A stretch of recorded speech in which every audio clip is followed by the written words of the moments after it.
Very interesting. Yeah. Very interesting. Well, on that note, let's just run right into it and see how interesting it can be. Welcome to the Tragedy Academy, a show created to bridge societal divides in a judgment-free zone using candor and humor. My name is Jay.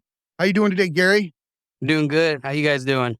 Living the dream. Today, we're joined by Jon Grauman, founder and principal of the Grauman Rosenfeld Group, the agency, and featured agent on Netflix, Buying Beverly Hills. What's going on today, Jon? Not much, guys. How you doing? Living the dream, my man. Living the dream. Good. Love to hear it. Yeah. So quick point of clarification. Grauman Rosenfeld was a group that I used to run and recently announced a large merger with a couple of other big agents here. We are now a group called Bond Collective, which we'll talk about later, but super excited about that. You know, why don't we just go ahead and delineate that real quick so people can understand kind of what it is you do, and go from there.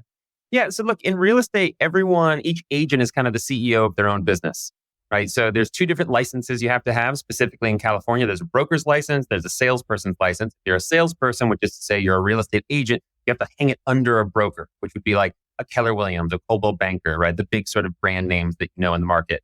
Within that, each agent, again, can kind of operate their own business, build out their own team. So I lead a team. I'm one of the four principals of the largest team at a company called The Agency based here in Beverly Hills. Myself, Adam Rosenfeld, James Harris, and David Barnes. If you've ever seen $1 Million Listing, we're the two Brits on $1 Million Listing for the better part of the last 10 years. And just as recently as this past December, we announced a merger between our two groups to essentially form one big superpower that's really going to be a seriously formidable force. I think we closed just shy of about 1.4 billion in sales last year and should be, one of the top teams in the country. That's amazing. Astounding. You've sold over 230 million in 2019 when I was looking through, and you have the 10th highest sale at 75 million, which was in 2019 as well, right? Yeah, at the time, that was the 10th highest sale at the time in 2019. In fairness, there have been some bigger sales that pushed that a little bit further down the rankings, but it's still one I'm super proud of. And yeah, we did a little over 200 million that year. We jumped up to 750 million in 2021. And then again, just shy about 1.4 billion last year. So we've been fortunate enough to continue to see exponential compounded growth. And that's just, honestly, that's just a reflection of, 10 plus, for me, going on 20 years of just hard work, blood, sweat, and tears to get to this point. That's amazing. It's one of those jobs where if you don't hustle, you don't eat. You're not going and punching the clock. Like, if you're not out there getting it, you're not getting it. Oh, dude, it's feast or famine. I mean, it's just that simple. You eat what you kill. Yeah. Yeah. So you can, and you can have some really dry months that can be really painful. And then, you can have some months where it just seems like an abundance of business coming from everywhere. So it's a cyclical business. You just have to be prepared to kind of ride that wave and understand what that is and then plan and budget accordingly so that you don't starve in the winter months. That's for the love of the game there. Because if you're willing to put yourself in such a cyclical nature in your income and your survivability, you really got to love what it is that you're doing.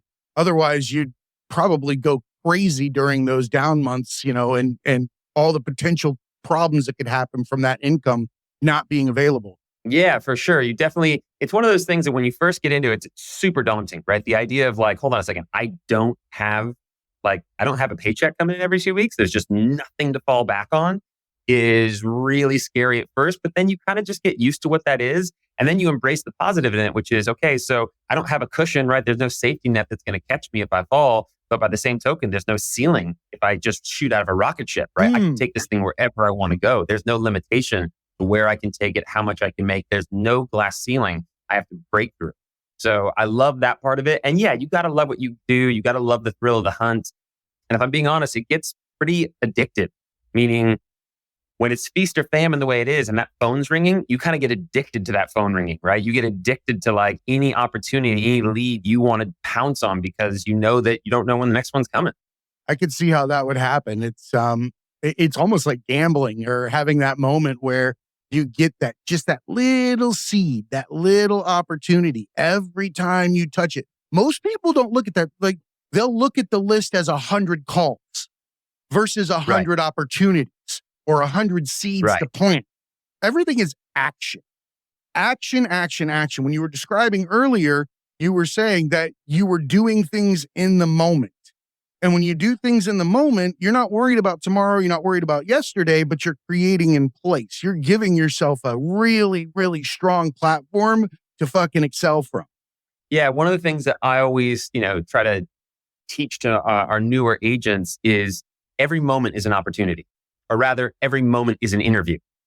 Right? You just never know when you're being interviewed, but real estate's an easy thing to talk to people about. It's a layup, right? It's not like you're trying to sell people life insurance, right? It's an easy conversation, especially in a town like LA where everybody wants to talk about the big ritzy glitzy houses.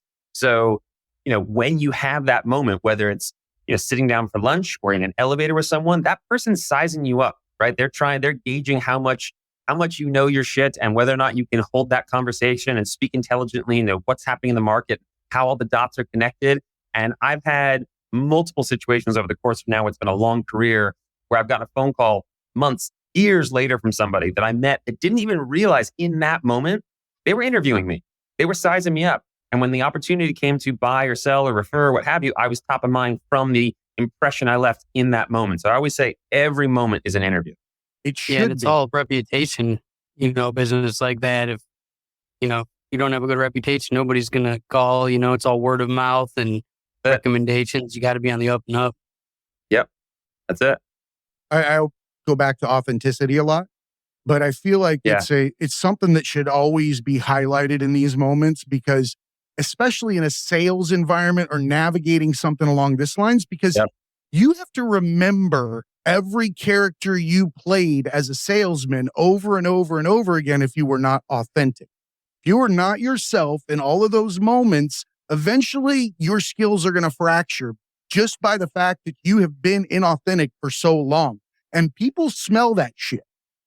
People smell inauthenticity. You might get a few people that you can bowl through or figure out how to just kind of take advantage of their ignorance at some sort. But after that, you're going to fail because you're not doing it for the love of the game, and you're doing it inauthentically. Yeah, no, I completely agree with that. I mean, a lot of agents, have commission breath where they're out there just like you can see they're just so desperate to just get that next deal and collect the commission on it. I always look in an industry where there's 2 million of us, over 30,000 agents in LA alone. It's not about you don't necessarily have to be original. You don't have to do something that no one's ever done before. You just have to be authentic. That's it. Yeah.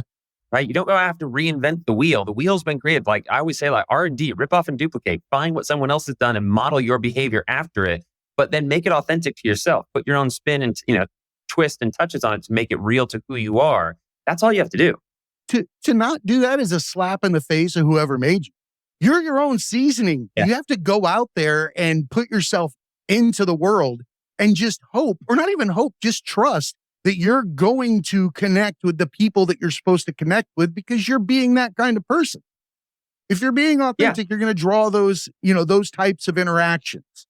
Yeah, totally. Look, there's an ass for every seat, and I'm not the right fit for certain certain clients and vice versa. And there are agents within our space and within our sphere that I don't really understand the kind of clients that are attracted to them, but the clients that are attracted to them are not the same ones that are probably attracted to me, because we just operate very differently. And that's fine. That's the whole idea, is find who you are, carve out your lane, and people will, it's the law of attraction. You'll attract like-minded people. I couldn't agree more. Couldn't agree more. So I want to kind of take a step back. We've looked at Jon Grauman, the realtor, Beverly Hills, on Netflix, but there's someone that came before that. We all have pivotal moments in our life, and you actually I've had multiple careers myself, so these stick out to me. And you had a career that was in a vastly different industry, but probably used similar skills. Could you tell us about who you were before you were a realtor? Yeah, no, for sure. Because I constantly have to remind myself that I was that person, that these memories that flash in my mind from time to time weren't just from some movie I watched, but actually life experiences that I truly lived. Because it was that long ago. I've been doing real estate now. This is my 20th year. Wow. But before that, I started in the mid 90s as a rave promoter, which I know, look, guys, I have a mirror. I see my reflection every day. I know exactly what I look like. Oh, I have to say this. You are the Ken doll of real estate. When I saw you, I was like, if there was an action figure for real estate, you would be in the package hanging on the wall.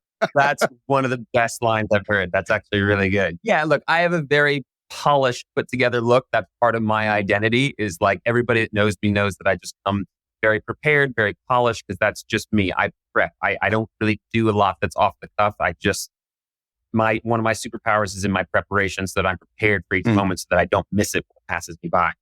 That said, yes, long time ago, I'm going back now 25 plus years ago, I started as a rave promoter. And the way I started in that was, I grew up in a town called Manhattan Beach, which for those of you that don't know is just kind of on the outskirts of LA, beautiful little beachside community. But, back then, very quaint little kind of modest beach town. And very fortunate and privileged to grow up there. But high school wasn't the right fit for me. It just, for a variety of reasons. I had a very close inner circle of friends going up through elementary school and middle school that I just kind of found myself on the outside of come high school. My sister was a couple of years older, ended up hanging out with some of the older classmen. As a result, I kind of just found myself distancing myself from my friends. And, high school can be brutal. And if you're Awful. in that sort of clique, you're in that kind of popular crowd, but then you find yourself just on the outskirts of it, you become the one that they pick on. And for me, I'm Jewish, but in fairness, I'm really more Jew-ish than anything else. And I'm not practicing. I'm not devout. I'm not even religious. But I am Jewish. I was born Jewish, and Manhattan Beach is a very just kind of one-dimensional white community. Not a lot of diversity, and that one little thing kind of became the thing for kids to pick on. And I'm not trying to make more of it than it was. I'm not crying, crazy anti-Semitism or anything like that. But it was a sticking point. It was a point that kids just used to kind of just poke and prod. And it was a pretty miserable time in my life. So I went to my parents and said, this just isn't for me, and I need to make a change. So in my junior year, worked out a deal between my parents and the school where I would go to high school from 8 to noon and college from noon to 4. Dual enrollment. I did that. Yeah. Yeah, I just wanted out. I got to a point where I was a few credits away, but I would have to come back for my senior year and I was done. So I took my GED. I've never graduated high school. And during that time, found the rave scene. And keep in mind, it's mid 90s, guys. Like the rave scene was still like super underground, doing parties at illegal warehouses, shit like that. And I might have been it to was one. the most inviting community. There was such a sense of like acceptance and culture and community. It was just the antithesis of what high school was, which is catty and bitchy and cliquey, like the total opposite of that. So for me, it was what I needed at that point in my life. And I ran to it like, I ran to it like a bullet out of a gun. So yeah, I did that for a couple of years and then got sort of interested in like the business and the mechanics behind it, and sort of thinking like these other kids are out there throwing parties. We were kids. We were teenagers. So started doing some parties. First party I threw was at a place called Lazzaro's Ballroom. It was an abandoned bowling alley in downtown LA. Oh, that's a perfect rave location, man. Oh, totally. And like my friends came over before the party. They got my parents all dressed up. They put my mom in an alien t-shirt that said, "I believe." They put my dad in this lime green shirt that says "Everybody rips." And my dad was working the door, taking tickets. That's That's amazing. amazing. The So family cool. operation. It was hysterical. But I think the posted capacity was like 900 people, and we must have had 2,000 people in there. So fire marshal got called, shut down the party. I remember we all get pushed out on the street at like 2:00 in the morning. There's helicopters circling, cops in riot gear, fire trucks, ambulances, like the whole nine. I walk out, my parents are like, "What the fuck did you do? Oh my God." That's amazing. You're famous immediately in the scene. Like as you're saying this, I can hear everybody talking about you. I can see your street cred or rave cred just raising. You're like, helicopter, boom, 2,000 over 900, boom. Like all you have to say is that you had unlimited glow sticks and you'd be fucking just the best raver ever. No, the super G moment that actually like raised that profile was I had to get on the mic at like 1:30, 2:00 in the morning to announce that like at like peak hours, everybody's going off. We got our headliner on that like, sorry, y'all got to go. And so I did. I got on the mic. Everybody started booing. And in a moment of sheer panic, I went, but check the voicemails in 30 minutes. We'll have directions to your brand new location. I didn't have a fucking location set up. But like, and again, this is like, there's no cell phones back then. This is 1996, right? You had to like you got a pager. go to a telephone Dude, you booth got and like MapQuest and shit. Not even no, none of that MapQuest. existed. Like you had to go to like a map site and like give like an egg and they'd give you the directions and like stuff like that. And we did. We scrambled. We found another venue. We woke up a venue owner. We drove clear across town, set back up. By like 4:30 in the morning, we were raging again. And that definitely, I don't know. That definitely started to build a story, I guess. Absolutely. So anyways, from there, started doing bigger parties. I started working with a guy named Pasquale Rotella, who a lot of people know today. He owns a company called Insomniac that does EDC, Electric Daisy Carnival. These are the biggest events on planet Earth. Back then, Pasquale and I were just running this very small little company, and I was working alongside him. We were doing parties, 10, 12, 20,000 people. I mean, huge at the time, but nothing compared to what it is today and the $6 billion a year industry that EDM has turned into. So again, just kind of jumping all over the place here, but trying to condense the story. We did a big event on New Year's Eve called Together as One. It attracted the attention of a record label that put out a commemorative CD in tribute to the event. I forged a relationship with that label, and shortly thereafter, they approached me and they offered me a job. They offered me a gig as the A&R guy, which at the time, I didn't even know what it meant. And for those of you listening that don't, A&R stands for Artist and Repertoire. So you're the guy that's responsible for signing all the artists. That's like the face of the agency almost. You have a lot riding on you to stand there in front of those people. You've got to fit the mold. You've got to look the part. You've got to walk the walk, talk the talk. They had a lot of faith in you to put you in that position, especially right out the gate. Yeah, no, you're the guy. A&R guy is the most coveted job at a record label. Like, you're the guy. You're the one that goes and signs the artist, hangs with the artist, nurtures that relationship. You become the liaison between the record label and the artist. I was 19, maybe 20, I think, when I got that gig. Wow.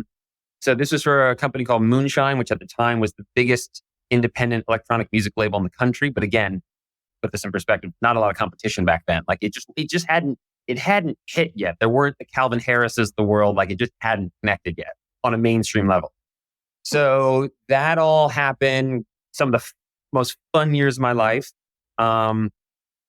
Until about 2002, 2003, which for those of you that remember that, those of you that weren't even born then, which I realize is probably some of your viewers, 2002, 2003 was the dawn of Napster, which became the start of file sharing, CD burning, illegal downloading.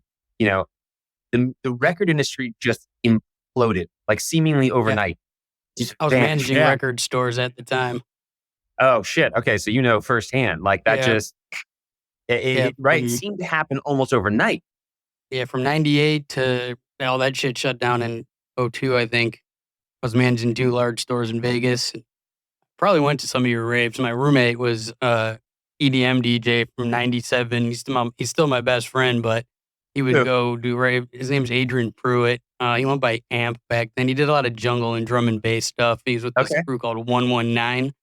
But they we went to Utopia every weekend here in Vegas, and Babies at the Hard Rock, and we were out in the middle of the desert at a bunch of raves and went to LA for a bunch. I just tagged along with him, so I was never super into it, but I went to tons of them. I guarantee I somehow was at one of those parties. Yeah, I'm sure. It started in 97. Those were fun days. Yeah, it was Those were really fun days. But it got really scary when all that shit happened in 02, 03. And I mean, record labels were laying off about 1,000. And I got swept up in that. So parted ways with the record label I was with. I just signed Mixmaster Mike from the Beastie Boys. Holy shit. Name drop. Yeah, That's amazing. Right, he loves the Beastie Boys. I have the License to Ill Plain art on the wall here in the studio. I'm looking at it right now. That's my favorite album. That I have that same album. In fact, I might run down and get it in my office downstairs, signed by all of them. Oh my God, dude.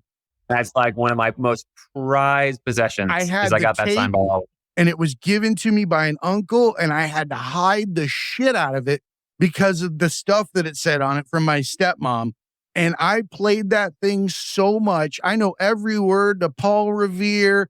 Girls, every single song on that thing. I burnt the hell out of it. And the reason why I loved them is they were like nobody else. Their sound was always different, always unique. The instruments they used were fucking insane because everything was an instrument. It didn't matter what the hell it was. Yeah. That's That's one of my most prized possessions. And I've had I met Rick Rubin a handful of years ago and like literally just kind of bowed down to him. And I was at a Grammy party last week. I'm not trying to name drop. I was at a Grammy party last week and Russell Simmons was there. And I had to stop myself from going up and be like, dude, thank you for everything you contributed to this world. We don't say that enough. Yeah. We don't say that enough, especially to the pioneers. The pioneers are the ones that are creating from the heart because it's something new. And we have to thank those people and allow them to, age gracefully. I don't think we give respect to the pioneers enough. Now we wait till they die, and then everybody claims to have loved them and, plays their shit nonstop for 6 months and then moves on. Right. Yeah. TikTok is where artists go to die now when they get put on there and they're like 45 to 65, not in their prime anymore. That place eats them alive. My wife and I recently, she shared a video with me and she loves, and I hate to say this, I'll probably get some hate mail or something, but there was a video of P. Diddy walking down like a catwalk and he was being compared to Luther Vandross. That's rough. It was horrifying kind of and funny at the same time. Yeah. So let me see here. So I signed Mike. Mike got asked to go out on tour with Guns N' Roses in the most unlikely of pairings. I remember at the time I was like, "Fuck is that's Guns N' Roses want with Mike?"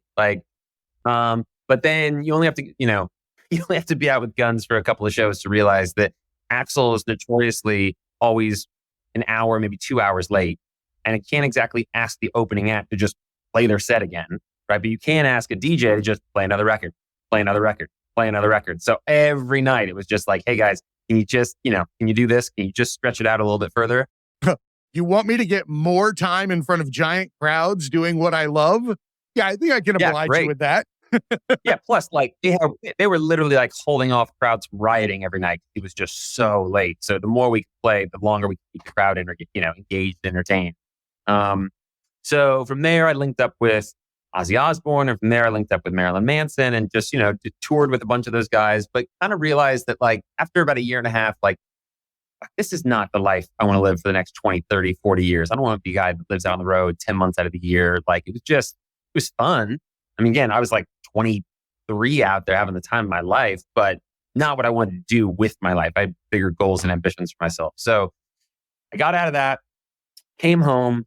I'm born and raised in LA. I'm actually fifth generation from LA. And I'd always kind of believed that live and work in LA, there's one of two industries you work in, either entertainment or real estate, right? It's the two driving forces that make LA what it is, right? It's like New York. You want to be in fashion or finance or there's a couple different, makes sense.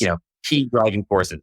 I say it makes sense. My dad always said that you should be a garbage man, a police officer, or a doctor. They're always required. Yeah, dude. I mean, look, that just comes down to relevancy, which is a big thing that I talk about a lot in what I do. So yeah, I thought, okay, I'll become a real estate agent. Great. Went to a family friend. Where do I go? What do I do? How do I get started? He's like, that's pretty simple. You take this test, go here, do that. But in the meantime, it's going to take you a few months. I got a friend that owns a mortgage company down the street. You should go intern there. It'll be a great kind of baseline of knowledge for you to have as an agent. All right. So I go to this place, this tiny little mom and pop down in the South Bay in Hermosa Beach. And it's green carpet on the floor, tiny little cubicle with a wooden desk and desktop computer. Do you check your soul at the door? Do you have to hang it on a rack? And you go from chilling with Ozzy Osbourne. Yeah. The last gig I had on tour with Ozzy and Korn and Manson, Disturbed and all these guys. And I sit down at this desk and I swear to God, I thought I had died. I just thought my life was over. I was like, okay, it's rough. I had a really good run to 22, 23. And I guess I'm just surrendering to the responsibilities and the bills of life. And that sucked. That was a really hard pill to swallow. But everybody's got their Ozzy Osbourne moment before they turned into something different. Everybody has those days that they're like, oh, this was the time. This is when I was doing the coolest shit. We always reminisce about that kind of stuff. But in all actuality, it's always now. And when it's always now, that means it's part of you no matter what. And you just keep enjoying the experience, keep fucking spinning. But you used what it looks like to me outside looking in. You used the skills that you gained working with people and high profile types of people and how to navigate those environments. And just, that's a natural step. It's gotta feel so good once you finally get up and running. Yeah, for sure. I think it's just, your ability to just be able to communicate with people, just to be able to, it's what I call casual confidence, right? Just to be able to converse in a way that is confident, but not arrogant, right? There's sort of a casualness to what you do and the way you say it that demonstrates that, that you know what you're talking about, that you can walk and chew gum at the same time, but does it in a casual way. Like so much about real estate, people get really structured and they get very scripted. And these scripts are meant to kind of just give you a roadmap, meant to kind of give you some touch points along the way, but it's a conversation, right? Nobody wants to be sold to. Nobody, right? You walk into a car dealership. Do you want some guy coming up to you the second you step foot in the door, breathing down your neck? Nothing worse. No, nobody wants to be sold to, but people want value. So if you can find a way to deliver value in a way that is conversational, in a way that isn't threatening, right? In a way that hey, I'm just here to provide value. And I know that my income and what I achieve in life will be commensurate with that, right? I just trust in that. It's almost giving with the expectation of nothing in return, because you just know that if I can find ways to continue to add more value, it'll come back tenfold. So giving without the expectation of a return, that's clearly the path to happiness. Because when you give, you receive, so you can give more. That's something that I've recognized throughout my time on the rock, is that when you see people that are habitually giving to others in one way, shape, or form, whether it be time, money, or, some kind of advice, whatever it is, if they're giving it from the heart and they're always doing it, they have a steady stream of income and other ways that provide to them because they're a conduit. Life favors those that give. It gives more to those people so they can keep handing it back. Not because they're trying to fill their own void, because when you try to do that, it doesn't go anywhere else. But when you're giving like that, you're going to receive like that. Yeah. No, one of my best friends, a guy named Santiago Arana, was the one that really taught me the lesson about, you're either operating from a place of abundance or a place of scarcity, right? Those are your two options. I'm sure there's a lot of, room in the middle there, but if you want to kind of break it out into two paths, a place of abundance or a place of scarcity. So, right. So I'll just get back to this story real quick to the timeline. So I started doing mortgages. I don't love it, but I picked it up quickly. I adapted things fairly quickly. And before I know it, at that time in my life, I'm making more money than I ever had before. And it ain't broke, don't fix it. So, this is 2003, 4, 5, 6, 7. And now, I've jumped off one sinking ship, which is the record industry, onto what I thought was a lifeboat. Turned out to be the Titanic that then steamrolled right into the mortgage crisis. And those were some scary, dark times. To be a mortgage broker during the mortgage crisis was like having a front row seat for the end of the world. It was just like, we didn't, in that moment, none of us really knew what was happening. And there's two amazing movies out there that everyone should watch. One is called The Big Short, which a lot of you have probably already seen. A lot of big A-list actors. Great movie in its own right. The other movie, lesser known, is called Too Big to Fail. And that was an HBO movie, but I'm sure you can easily find it online. Phenomenal. I've watched both of those movies, no shit, no exaggeration. I've probably watched them 30 times because every time they come on, I'm mesmerized by what actually was happening in those moments. You don't understand how close we were to the brink of total financial collapse. I'm talking about no money in the ATM machines, no milk on the shelf at the grocery store, like total financial collapse. We were right there. And it's fascinating. And it also provides, one of the most valuable tools that I think we all use to kind of navigate through our lives, which is perspective, right? Having lived through that and seeing what's happening today, the recession we're in today doesn't look scary at all. It's just a long overdue correction to a market that is cyclical by nature. This is what markets do, right? 2008, which is what people oftentimes have short memories. So when they think of a correction or a recession, they go back to the last one. And the last one was the second greatest economic disaster we've seen, second only to the Great Depression, right? So people automatically go back there, and then it creates a lot of fear and anxiety in people. And it requires a lot of education on the part of thought leaders in the space like myself to explain to people that these are not the same circumstances. It's not, in fact, not anywhere even near the same circumstances, but that requires education to help kind of quell those fears. Those have to be lessons. There have to be things that you look at in retrospect and hold them now as cautionary tales, but you can't let them hold your emotions, because emotions make fucked up decisions. And if you think if you think you're going to make a really good decision while you're under some kind of emotion, fear of some kind of, loss of everything you have, you're fucking it up right out the gate. Yeah, 100%. So that was a dark, scary time. And it wasn't one that was, wasn't 3 months. It was like 3 years. And so, flash forward now, it's like 2011, which is the same time that I met my now wife. When we met, my house was in pre-foreclosure. My bank accounts were being levied by the IRS. First two, funny enough. It was just dark. It was a really hard time to pull yourself out of. And in the midst of that, I had sort of reached that pivotal moment that I know so many people have, where it's just fucking miserable. Like, that's it. Not another minute, not another moment, not another second. I'm done. I'm done with this. I don't care what that means and what I'm going to have to sacrifice further, but I'm not doing this anymore. Because the mortgage business had just become miserable. Like, I just had to suit up every day, put on the battle armor, and find new and creative ways of telling people no. How fucking miserable is that? Like, all day long, you just harbinger of no. The real estate market. You're just killing people. Their dreams. It's awful. No, I couldn't handle that. Right. Help facilitate the dreams. And all I was doing, because our hands were so tied, we were so handcuffed, that it was just like, no, sorry, wait, no. Like, you just couldn't do anything.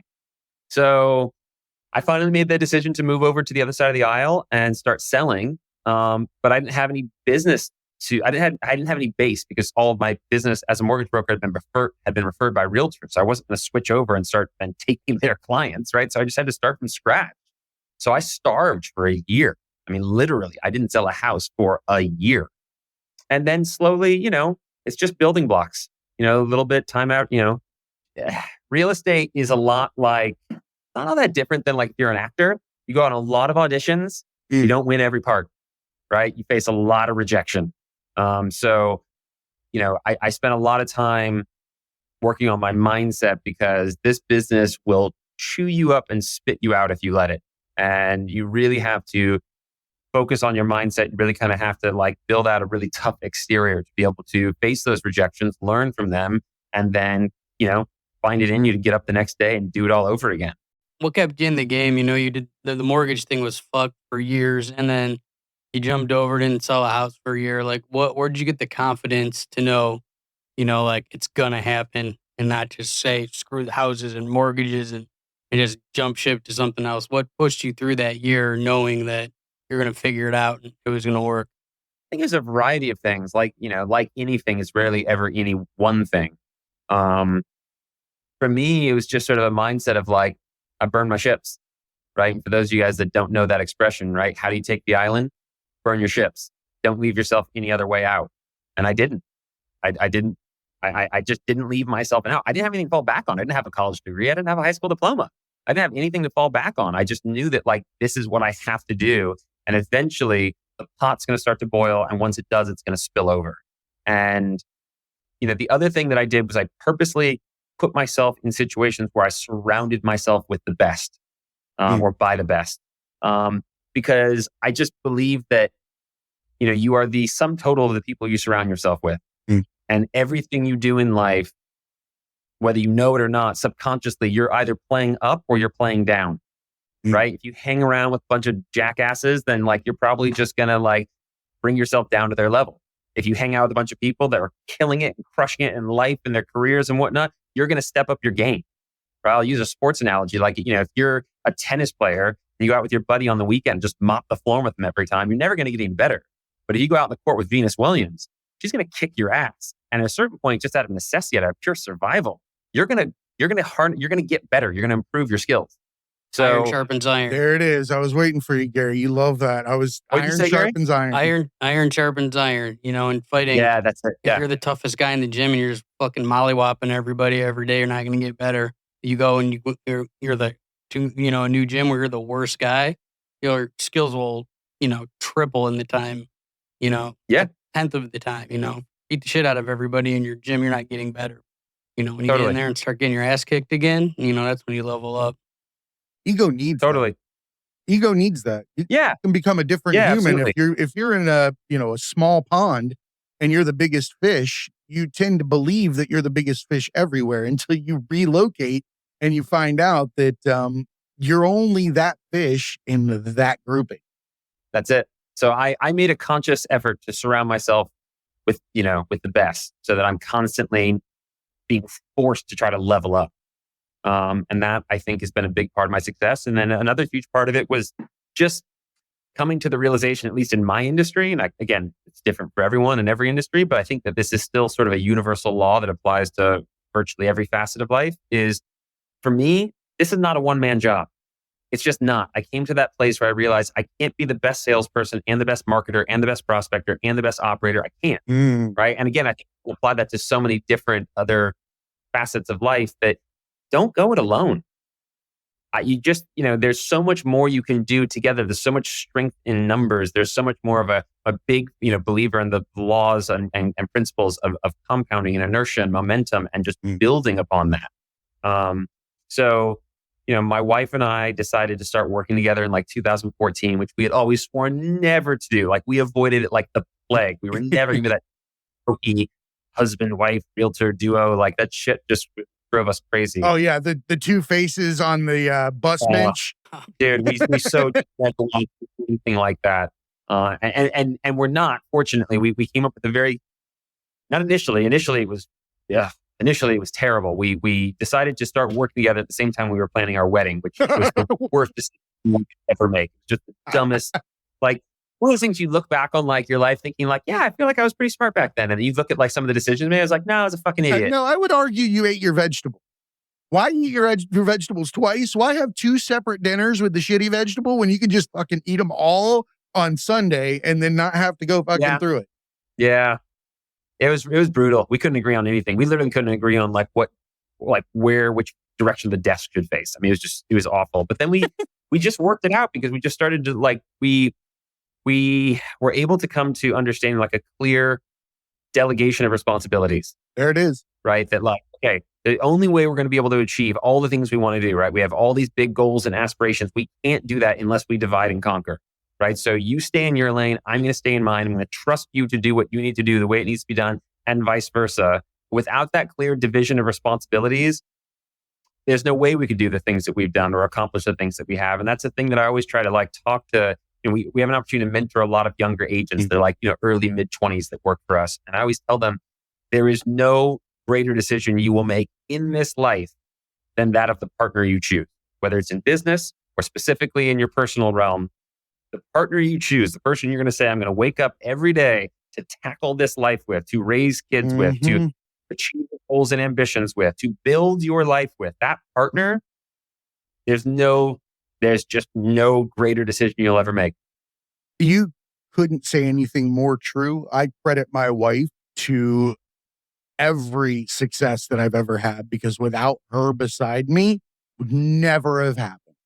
Each and every time, she has been the left puzzle piece or the right puzzle piece to my position.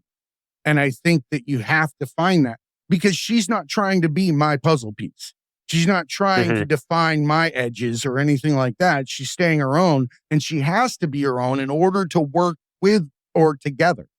Because once you start trying to force those pieces, shit hits the fan. You start bending them and your puzzle's fucked.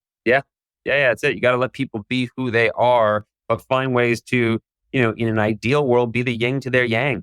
right? Like you have to find out ways to like fill in the gaps in their deficiencies because we all fucking have them. We all have our own deficiencies and idiosyncrasies and so forth. So, yeah, I've been really, really fortunate in life where, found an amazing partner in my wife, found amazing business partners, not once, but twice. I touched on this earlier, but I merged with another big agent about 2 years ago, found a partnership where I felt like I won the partnership lottery. Like the only thing we ever argued over was like, that's not fair enough to you. And it's like, no, no, no, no, no, no. That's not fair enough to you. Like that's and I fucking it's love the right that. partnership. That's a good problem. Yeah. And then did it again with this most recent merger. And now there's 4 principals and we just have such respect and not just admiration, but adoration for one another. And I heard this great line the other day that, I'll see if I can get this right, that, it's one thing to disagree. It's another thing to argue, right? A disagreement is something to convince. An argument is something to win. And I don't want to win anything that my partners lose. And that's how we approach things is like, hey, disagreements are constructive. The best ideas come out of fierce collaboration and oftentimes, a little bit of disagreement that comes with that. But, we don't fight. We don't argue because that's, like I said, there's winners and losers in that. And then this doesn't need to be a game of winners and losers. Everybody can win. I love that point. And I think that that's probably a good place to bring this to a conclusion because I think that we should all try to be winners and take your advice and let people around you excel and let them join the team and be a greater good. Gary's always great about talking about things like hype your friend. And I've seen in the time that we've been friends and the way that, that he's worked with people, that his relationships are so long standing and they're cyclical in work. How many times, Gary, have you reached back into your pocket of friends and colleagues and recycled them into new creative endeavors? I've met people at an airport bar I've been friends with for 19 years. It's like Amazing. we all rise together. Like if your friends are your competition and shit, then who's the ops? Who's the opposition? Like, I want everyone on my team should win or we're all gonna lose. Like we all play different Hmm. parts and and it's I totally agree about the arguing, versus like debating or, disagreeing. Like I'm not trying to win this argument, and because then it's an emotional thing and I'm actually hurting our business because I might not be like I'm pushing for a decision to be made based on emotions that might not be right for our company. I just want to win this one.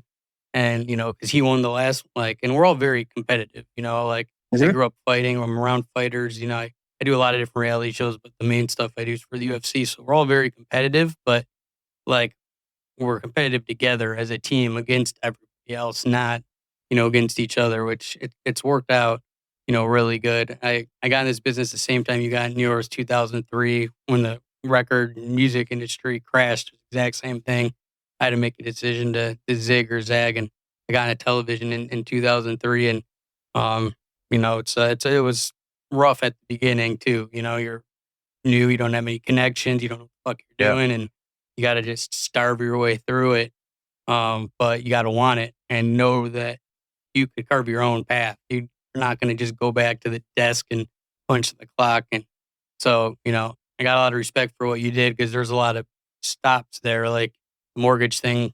A lot 99% of people fuck that. Then you get into real estate, can't sell anything for a whole year. Like most people tap out, I think, at that point. And they're like, I'm going to go work at H&R Block or I'm going to, become an accountant or something safe. So, someone has got the confidence that they'll figure it out. And I always use the burn the boats saying too, it's like, I never have a fallback plan. I never get myself like, oh, if this doesn't work out, then I could go do this. Mhm. At the time, my fallback plan was to go back to Cleveland and sell crack like all my friends were and, be on the corner. And that was not an option. So I was Same. going to move, forward. So it's real inspirational, like what you've done. And in a market like Beverly Hills in LA, like everyone in the world obviously wants to be selling houses there, not Omaha, So I think to like Yeah. thrive and, it's, With that, look, I super blessed and fortunate to live and work and get to sell real estate in one of the most affluent cities in the whole world. right? But with that, like I take a really serious sense of responsibility, right? I came up with this analogy for anyone that golfs, right? There's different tee boxes, right? There's the pro tees, there's the men's tee, there's the women's tee, and this is where you tee off from to try to get to the green and get in the hole. We sell real estate in one of the most affluent markets in the world. We're teeing off from just off the green. We're so much closer to the cup. We're so much closer to the hole than someone that's coming from Omaha, Nebraska, or from a fucking hut in Uganda. Like there's You're so much describing the racial differences with how people start their lives to success in this country. The race starts a half a mile behind other ones every single time. Right. That's a brilliant thing to point out. A lot of people like to look back on what they've done and they don't realize that they may have had some advantages that others did. Also, it's competitive as shit too. 100%. I always say, like, we have a responsibility to be successful. It would be wasteful and disrespectful to all the other people that have to come so much further than we do to not be successful. Like I have a very firm belief about that it would literally be wasteful and insulting to those that have climbed such a higher mountain.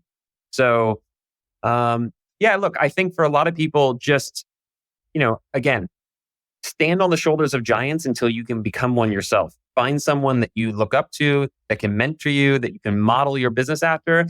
And then it's a sort of fine line of like, know your strengths and your weaknesses. Find something that you know that you can do. Don't have limiting beliefs about what is possible. But I see a lot of people get into real estate because I don't know why. Maybe they see the stuff on television, they see the big sexy houses, and they see the flashy sort of commission checks. But like, they don't really have the skill sets to do that job, right? Find what you can be good at and then surround yourself with people that can make you better at it. 87% of real estate agents fall out in their first 2 years. Most aren't cut for it. So, just be real with yourself about what you're good at, what your strengths are, what your skill sets are, and then find a community that can help harness that and elevate that. Yeah, I believe in Vegas, when people are done with the club scene or dancing or whatever, they all become real estate agents. Like, I don't know what to do now. I'm not bartending. I'm not the door guy. I'm not a go-go dancer. Isn't that the newly divorced person's job too? I think that's one of the stereotypes that they throw out there. It's because it's too low of a bar for entry. And don't take me down that path because we'd be here for another hour. But like, that's the problem, is there's too low of a bar for entry, which is why most people say like, oh, well, I don't have the time, the ability, the money to go back to college or go get a degree, which again, I don't have one myself. So I'm not a huge proponent of that. I think that if there's certain things you want to do, a doctor, a lawyer, then yes, obviously you need to have that certificate, but otherwise there's a lot you can achieve in life without it. Yep. But that real estate license is so easily attainable that most people just go to that. But you really have to question, like, am I suited to this?